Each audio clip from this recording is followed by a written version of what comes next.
प्यारे विद्यार्थियों नमस्कार। स्वागत है आप सभी का आपके अपने चैनल गोल्डन पाठशाला में। दोस्तों इस वीडियो में राष्ट्रीय means cum merit scholarship exam 2024 के लिए सामाजिक अध्ययन यानी सोशल साइंस का अति संभावित मॉडल पेपर आप सभी के लिए प्रस्तुत है। तो प्यारे बच्चों वीडियो को लास्ट तक देखिएगा। प्रश्न पत्र में दिए गए सभी प्रश्न आपकी परीक्षा की दृष्टि से बेहद महत्वपूर्ण हैं। तो एक बार सभी लोग अपने दोस्तों के साथ वीडियो को शेयर कर दीजिए। आइए शुरू करते हैं वीडियो को। तो सबसे पहले आप पेपर का फ्रंट पेज इस प्रकार से आप देख सकते हैं और जो भी निर्देश आपके दिए गए हैं यहाँ से आप पढ़ सकते हैं। तो हम लोग चलते हैं सामाजिक विज्ञान के प्रश्नों को सॉल्व करते हैं। तो बच्चों पहला प्रश्न आपकी स्क्रीन पर दिया गया है। यदि आपको प्रश्नों के उत्तर आते हैं तो आप कमेंट सेक्शन में ज़रूर लिखते हुए चलेंगे। 36 नंबर प्रश्न है, ताजमहल का निर्माण किस शासक ने करवाया था? अकबर, जहांगीर, औरंगजेब या शाहजहां? तो ताजमहल का निर्माण करवाया था शाहजहां ने। ऑप्शन नंबर डी इसका सही आंसर हो जाएगा। जिन्होंने ऑप्शन नंबर डी दिया है उनका राइट आंसर है। दूसरा प्रश्न आपकी स्क्रीन पर है, प्लासी का युद्ध कब हुआ था? 1757, 1659, 1587 या 1858? तो प्लासी का युद्ध बच्चों हुआ था 1757 ईस्वी में लॉर्ड क्लाइव और सिराजुद्दौला के मध्य। 38 नंबर प्रश्न है, भारत में जंगलों का सबसे बड़ा क्षेत्र है? उत्तर प्रदेश, असम, मध्य प्रदेश या अरुणाचल प्रदेश? तो भारत में सबसे ज़्यादा जंगल कहाँ पाए जाते हैं? मध्य प्रदेश में पाए जाते हैं। इसका सी ऑप्शन सही आंसर हो जाएगा। 39 नंबर प्रश्न है, स्वतंत्रता मेरा जन्मसिद्ध अधिकार है और मैं इसे लेकर रहूँगा, यह नारा किसने दिया था? बाल गंगाधर तिलक, लाला लाजपत राय, महात्मा गांधी या स्वामी विवेकानंद? तो ये बच्चों कहा था बाल गंगाधर तिलक ने। स्वतंत्रता या स्वाधीनता मेरा जन्मसिद्ध अधिकार है, मैं इसे लेकर रहूँगा। तो ये बाल गंगाधर तिलक के वाक्य थे। अगला प्रश्न है 40 नंबर, 1857 ईस्वी की क्रांति की शुरुआत किस स्थान से वह कब हुई थी? मेरठ, 10 मई 1857? इसका सही आंसर हो जाएगा। तो 40 का जिन्होंने पहला ऑप्शन टिक किया है बिल्कुल राइट आंसर है। अगला प्रश्न है 41 नंबर, आर्य समाज की स्थापना किसने की थी? राजा राममोहन राय, ईश्वर चंद्र विद्यासागर, स्वामी दयानंद सरस्वती या स्वामी विवेकानंद? तो आर्य समाज की स्थापना बच्चों की थी स्वामी दयानंद सरस्वती ने। ऑप्शन नंबर सी आपका सही आंसर हो जाएगा। इन्होंने सत्यार्थ प्रकाश नामक पुस्तक इन्होंने लिखी थी। तो ये भी आपसे पूछी जा सकती है। राजा राममोहन राय ने सती प्रथा के अंत में जो है भूमिका निभाई थी और इन्होंने ब्रह्म समाज की स्थापना की थी। स्वामी विवेकानंद इन्होंने रामकृष्ण मिशन की स्थापना की थी और ईश्वर चंद्र विद्यासागर के प्रयासों से विधवा पुनर्विवाह की शुरुआत हुई थी। 42 नंबर प्रश्न है, निम्नलिखित में से बिरसा का जन्म किस परिवार में हुआ था? तो बिरसा मुंडा कहा जाता है। तो इनका जन्म हुआ था मुंडा परिवार में। ऑप्शन नंबर सी आपका सही आंसर हो जाएगा। बिरसा मुंडा को भगवान बिरसा मुंडा भी कहा जाता है। तो ऐसा प्रश्न भी आपकी परीक्षा में पहले पूछा जा चुका है, तो इसको ध्यान रखेंगे। 43 नंबर प्रश्न है, स्वामी विवेकानंद के गुरु का नाम क्या था? केशव सेन, रामकृष्ण परमहंस, महात्मा गांधी या ज्योतिबा फूले? तो ये बच्चों थे रामकृष्ण परमहंस और इन्हीं के नाम पर इन्होंने रामकृष्ण मिशन की स्थापना की थी। 44 नंबर प्रश्न है, ऐसा स्थान जहां दस्तावेजों और पांडुलिपियों को संग्रहित किया जाता है? भंडार गृह, अभिलेखागार, शिलालेख या भवन? तो ऐसे स्थान को कहते हैं अभिलेखागार। ऑप्शन नंबर बी आपका सही आंसर हो जाएगा। 45 नंबर प्रश्न है, मध्य प्रदेश के प्रथम मुख्यमंत्री थे? डॉक्टर बी भट्टाभि सीतारमैया, पंडित रविशंकर शुक्ल, कैलाश नाथ काटजू या पंडित द्वारिका प्रसाद मिश्र? तो मध्य प्रदेश के प्रथम मुख्यमंत्री कौन थे? Ravishankar Shukla. Option number B आपका सही आंसर हो जाएगा। वर्तमान में मध्य प्रदेश के मुख्यमंत्री कौन हैं? आप लोग कमेंट सेक्शन में लिखिएगा। 46 नंबर प्रश्न है, भारतीय संविधान का गठन किस वर्ष किया गया था? 1946, 1856, 1916 या 1919? तो भारतीय संविधान का गठन जो है 1946 ईस्वी को किया गया था, 6 दिसंबर को। 6 दिसंबर 1946 को संविधान सभा गठन हुआ था और 9 दिसंबर 1946 को पहली बैठक हुई थी। इसके बाद 47 नंबर प्रश्न है, भारतीय संविधान में वर्तमान में कितने मौलिक अधिकार हैं? 5, 6, 8 या 10? तो भारतीय संविधान में वर्तमान में 6 मौलिक अधिकार दिए गए हैं।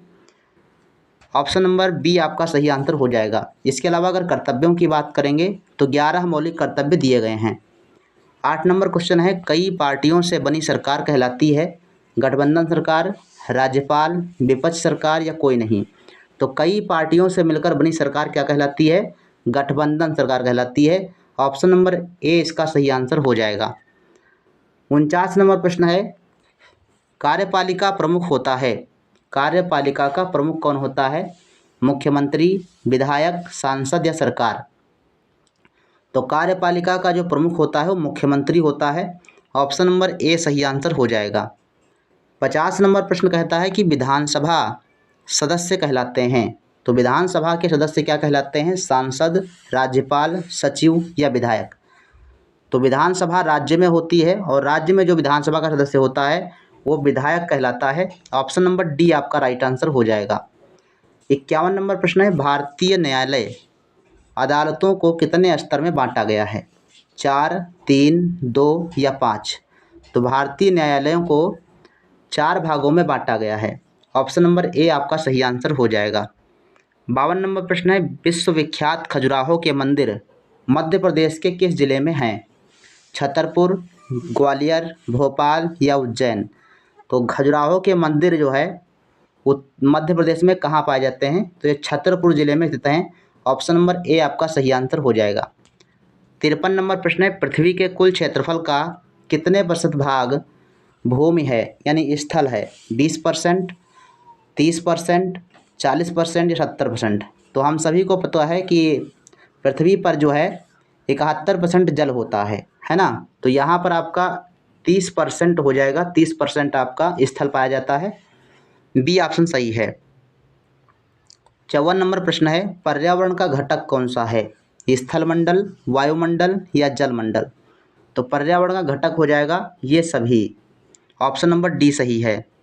55 नंबर प्रश्न बच्चों है, पृथ्वी की ठोस भूपर्पटी कहलाती है पर्यावरण, जलमंडल, स्थलमंडल या कोई नहीं? तो ऊपरी जो परत होती है जिसको भूपर्पटी कहा जाता है, ये एक स्थलमंडल का भाग होती है। ऑप्शन नंबर सी बिल्कुल सही आंसर हो जाएगा। 56 नंबर प्रश्न है, वह संसाधन जिनका भंडार सीमित है कहलाते हैं? अनवीकरणीय संसाधन, नवीकरणीय, प्राकृतिक संसाधन या उपरोक्त सभी?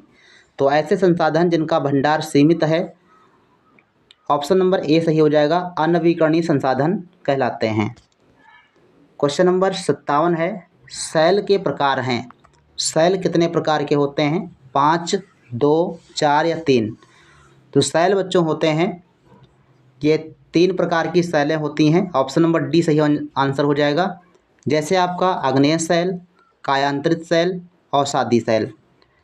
58 नंबर प्रश्न है, मैग्मा निर्मित सेल है, मैग्मा से कौन सी सेल का निर्माण होता है?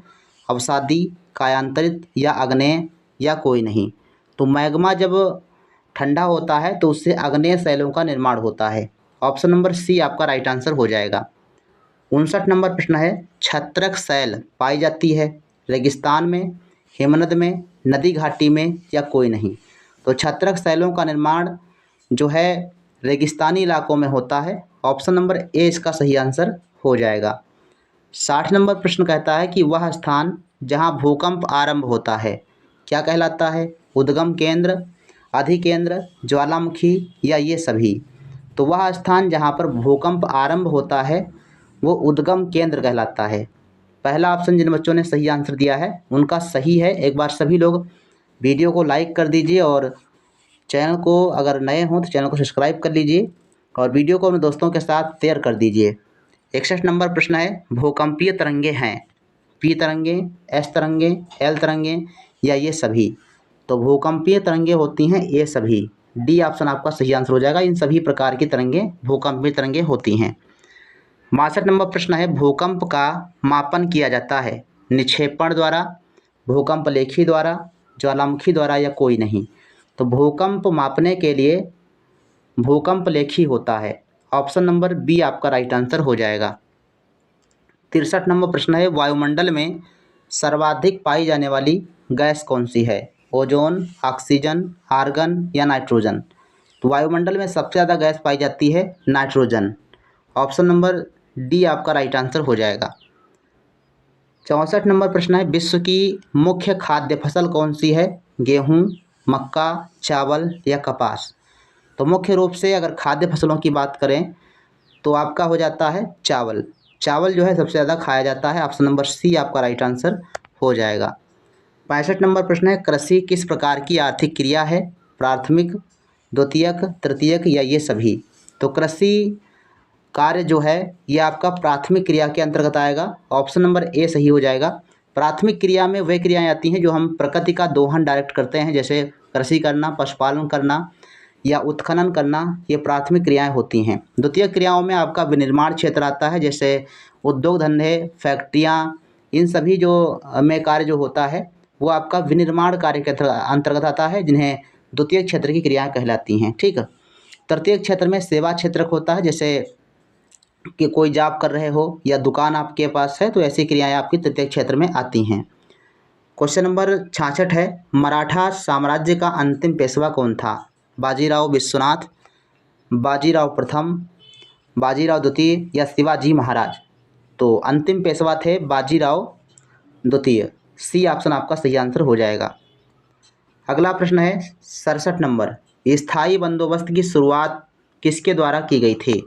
ये प्रश्न काफ़ी इंपॉर्टेंट है और सही आंसर हो जाएगा option number C, Lord Cornwallis ने स्थायी बंदोबस्त व्यवस्था की शुरुआत 1793 में की थी।